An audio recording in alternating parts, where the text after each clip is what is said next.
On the morning of September 11, 2001, 19 men armed with box cutters directed by a man on dialysis in a cave fortress halfway around the world using a satellite phone and a laptop directed the most sophisticated penetration of the most heavily defended airspace in the world, overpowering the passengers and the military combat-trained pilots on 4 commercial aircraft before flying those planes wildly off course for over an hour without being molested by a single fighter interceptor.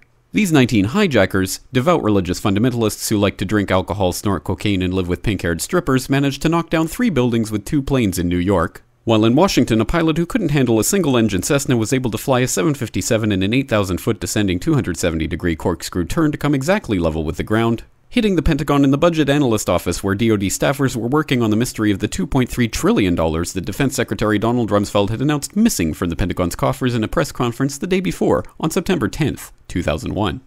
Luckily, the news anchors knew who did it within minutes. Osama bin Laden. The pundits knew within hours. Osama bin Laden. The administration knew within the day. Terrorists who committed these acts and those who harbored them. And the evidence literally fell into the FBI's lap. That a hijacker's passport was found blocks from the World Trade Center crash site, if you can believe that.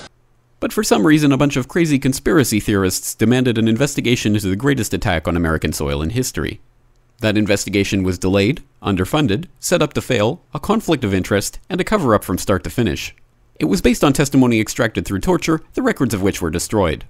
It failed to mention the existence of WTC-7, Able Danger, P-TECH, Sibel Edmonds, OBL and the CIA, and the drills of hijacked aircraft being flown into buildings that were being simulated at the precise same time that those events were actually happening. It was lied to by the Pentagon, the CIA, the Bush administration, and as for Bush and Cheney, well, no one knows what they told it because they testified in secret, off the record, not under oath, and behind closed doors. It didn't bother to look at who funded the attacks because that question is ultimately of little practical significance. Still, the 9/11 Commission did brilliantly answering all of the questions the public had, except most of the victims' family members' questions, and pinned blame on all the people responsible, although no one so much as lost their job, determining the attacks were failure of imagination. Because Nobody in our government, at least, and I don't think the prior government that could envision flying airplanes into buildings. Except the Pentagon, FEMA, NORAD, and the NRO. The DIA destroyed 2.5 terabytes of data on Able Danger, but that's okay because it probably wasn't important.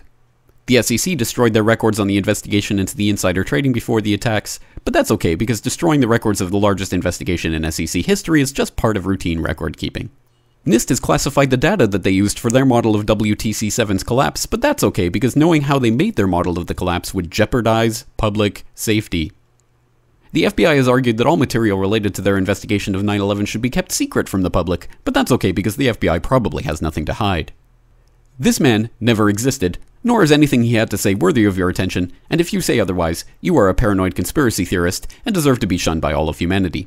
Likewise him, and her. And her, and her, and him.